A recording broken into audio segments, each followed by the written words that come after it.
Hello guys, good afternoon. So, ngayon ay pang isang buwan at 8, 9, 10, 11, 12, 13, 14, 15. Isang buwan at 7 days kami dito sa aming bigasan. So, share ko lang na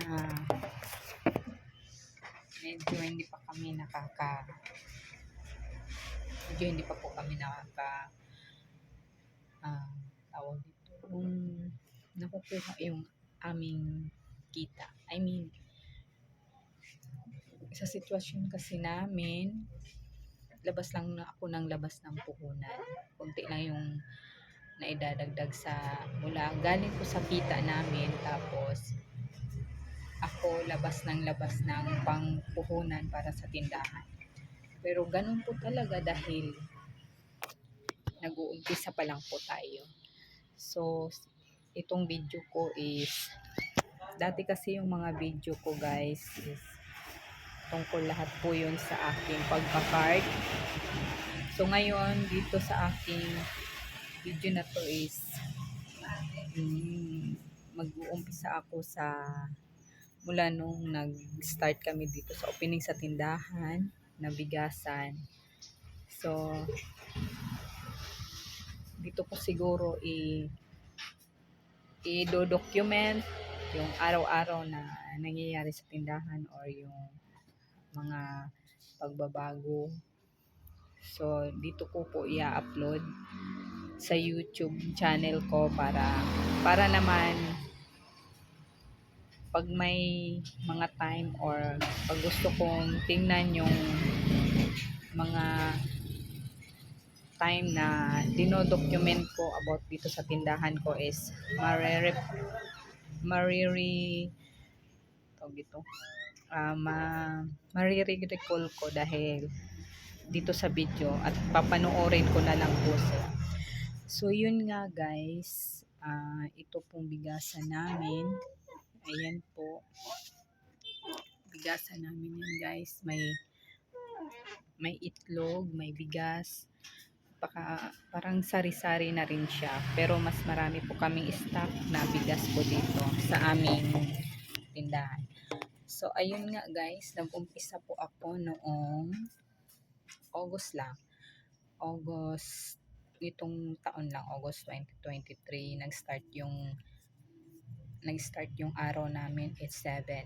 Pero nag nakita ko tong tindahan, yung pwesto na to is August, hindi, July, hindi, August 1. Tapos nag-convo kami ng may-ari at in-explain niya sa akin lahat about sa yung rules and regulation dito sa kanyang tindahan.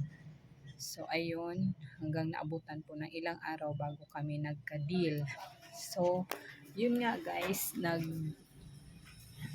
nag-usap lang kami noon via call lang po. Tapos that time kasi, so sarado, ay wala pa pong laman dito, wala pa yung mga ganyan, mga cabinet. Ito, wala pa. Lahat po yan is gawa po ng asawa ko. So, hindi kami hindi talaga kami nagbayad ng tao para lagyan ng mga cabinet, mga divider yung aming pwesto. So, ayun na nga. Nag-down payment ako kaagad. So, ang hiningi ng may-ari is 2 months deposit and tsaka 1 month advance. At tsaka ganun din po sa tubig. Mag-deposit po ng 2,000 sa ilaw at saka sa tubig 1,000. So ang aking nabayaran po lahat is umabot po ng 18,000, tapos yung advance payment po ng month of August is 7,500. So ayun guys, doon pa lang guys malaki na po ang nilabas naming pera doon sa aming upa. So ayun nga guys, higit 1 buwan na po kami ngayon. So medyo nahihirapan pa po kami sa aming situation. Pero kinakaya-kaya naman dahil kailangan, yun po ang talagang kailangan natin, yung ating lakas ng loob sa ating maliit na negosyo para ito'y ating ah, para ito'y ma-survive natin at ating mapagkuhanan ng ating ano. Sa ngayon po kasi is nag-uumpisa pa lang kami, kumbaga marami pa po akong kailangang malaman or matututunan sa mga paninda namin. So, ayun lang guys. Sa ngayon, yun lang po ang share ko, yung nag-umpisa kami at saka yung about sa renta.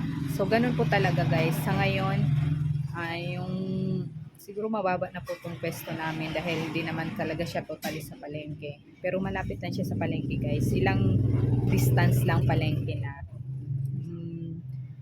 So, yun lang. Sa next video ko na lang isi-share ko yung capital namin, kung magkano po. So, bye-bye!